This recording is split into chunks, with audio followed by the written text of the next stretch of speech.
back to Miniature Game Montage and a quick channel update and a response to the I Am a Wargamer challenge that's currently going around YouTube. I was nominated by the Epic Narrator 40K. Thank you for that. A link to his channel will be in the description below, and I've put this box of Space Marines here behind me that I'm sure he will appreciate. His channel is really focused on old Warhammer 40K. Really, in watching his videos, they can take you back to a special place in your childhood if you're as old as I am. So thanks for that. As far as, I'm going to be answering 4 questions today. First, how did I get into gaming? 2, how did I get into YouTube?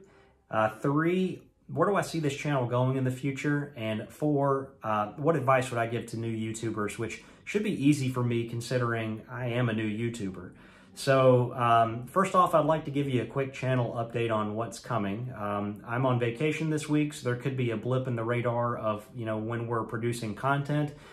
We do plan on releasing a 40K Crusade, our first Crusade battle report, this Thursday, I believe.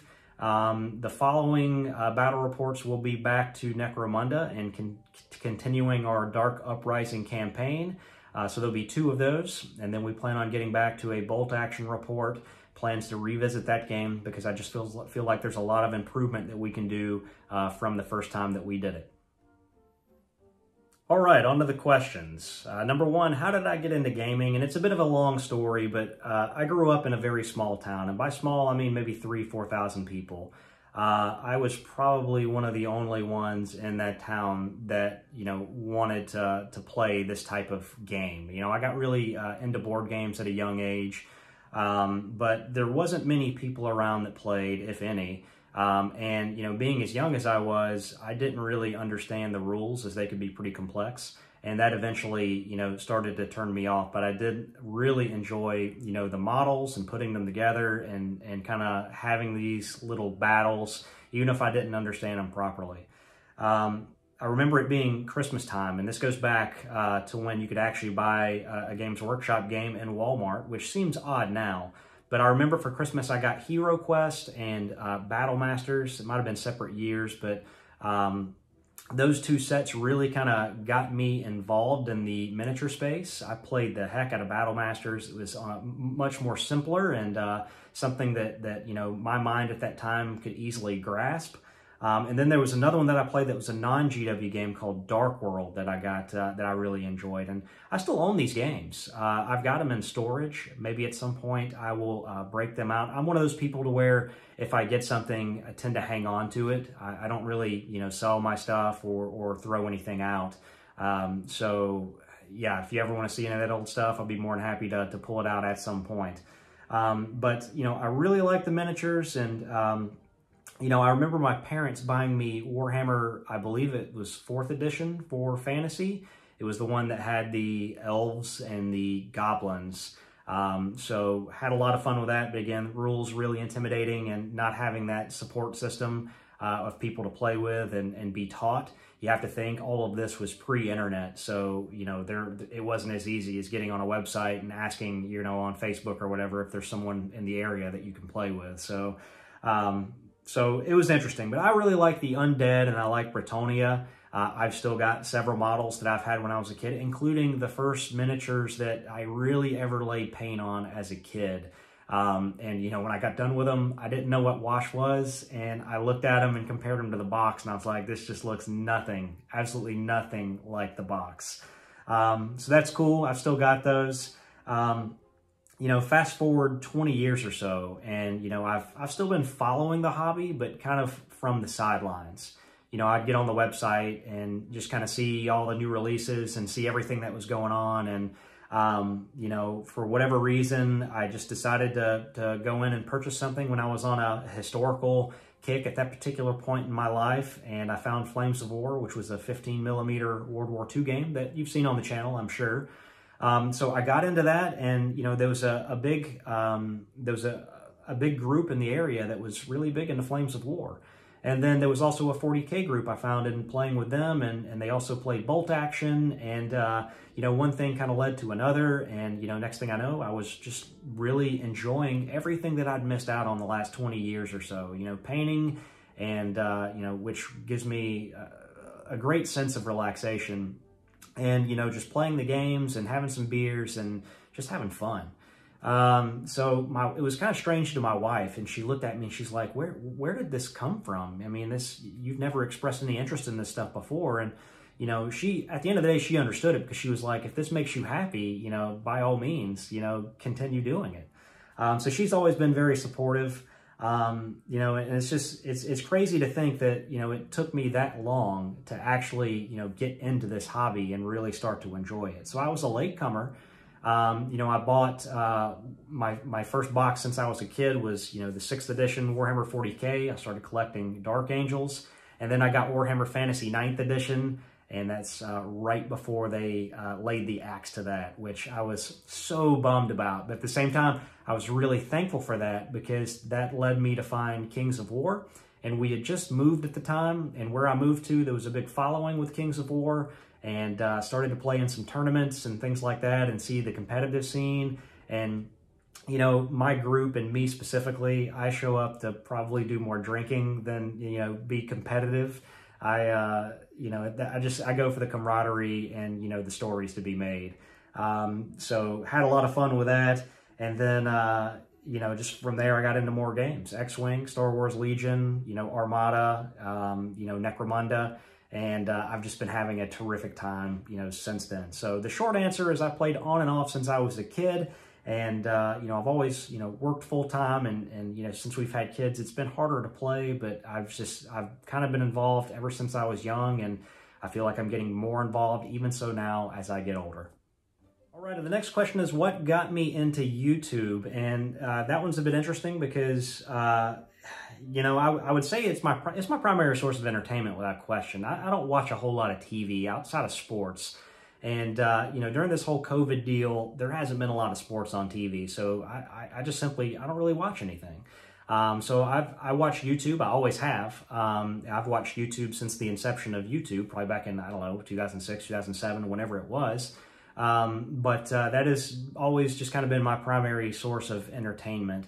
And, you know, once again, it's one of those things where I've always just kind of watched from the side. I don't really interact or anything like that. And with this whole COVID deal, my wife's actually pregnant, so we've been extra precautious. And you know, as this went on and we've been stuck at home, and my son, who's now starting to get a little bit older, started to take a little more interest into what I was doing as he sees me, you know, painting and, you know, reading, you know, some books and just doing different things, you know, this hobby related. He's gotten interested now, and we thought it would be really cool to, you know, and especially for me, to kind of get him into the hobby a little bit, to play some games and film them and make a battle report and you know, edit them with whatever skills we could do and put them up on YouTube, and just, you know, just to capture those moments, you know, and kind of have a timeline of our history and playing this game. So almost like a, you know, like an old photo book, you know, that we would have in the old days.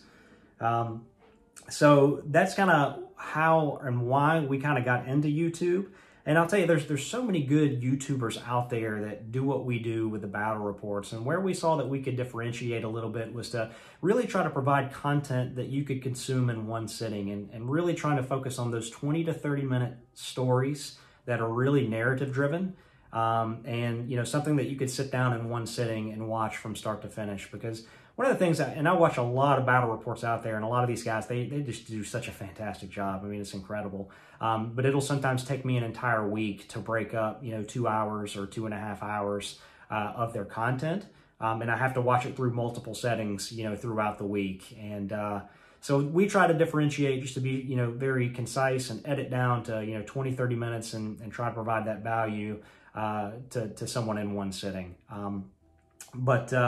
Yeah, that's how we got into YouTube. That's kind of why we're here. We're just here to have fun, and we've really been enjoying it.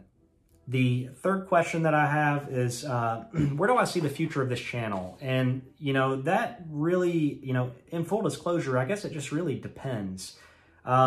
We're totally good with growing slow, and I feel like that we have been, you know, growing at a good pace. But really just growing slow and building that foundation of people that genuinely enjoy our content and, you know, the things that we're doing. If I woke up tomorrow and we had, you know, 1,000 subs or more than that, I'd be like, oh gosh. But, you know, all that said, this is never something that we plan to do full-time. I will always have to work full-time to support my family. I know that. We totally, you know, understand our resources and our limitations here. And this is never something that I don't think I'll intend on, you know, attempting to do for profit, you know, like a business. So it would be nice to eventually, I think, get monetized on YouTube and maybe get something back out of it, you know, because we do put a lot of money, you know, into the hobby and, you know, buying models and things like that. But at the same time, this is really just for us to have fun, you know, to capture all moments, put them up for you to view, and just, you know, totally have fun with it. I don't ever see us, you know, putting out professional studio quality type stuff. But at the same time, it's all about having fun. All right, the last question is, what advice would I give to new YouTubers? And, you know, I'll tell you right now, you can start it whenever you want. We just started this year, so don't let anything stop you, whether that's timing or anything else. You know, we came to this with absolutely no experience. I had no editing experience. I had no kind of photography experience, no storytelling experience, really. I mean, really nothing. So I would say that do something that you're passionate about. You know, if that's battle reports, painting, you know, no matter what that is, be sure that you enjoy it, because it is very labor intensive. And by that, I mean, you know, when we put out a 30-minute battle report, you know, it probably took, you know, an hour, 2 hours to play that game. And then it probably took another 8 to 10 hours to edit it and make sure everything was right. And then, you know, at the end, you get to see all the mistakes you made and how there's absolutely nothing you can do to go back and fix those, except just to say, hey, look, you know, we're not perfect. But you know, also you want to be sure that you do it with purpose. And, you know, by that is, you know, understand your limitations and, you know, really understand what you want to do. And if you want to be a small channel, or if you want to be that 100,000 sub type of channel, be sure that you're doing it with a purpose of, hey, look, that's what I want to be.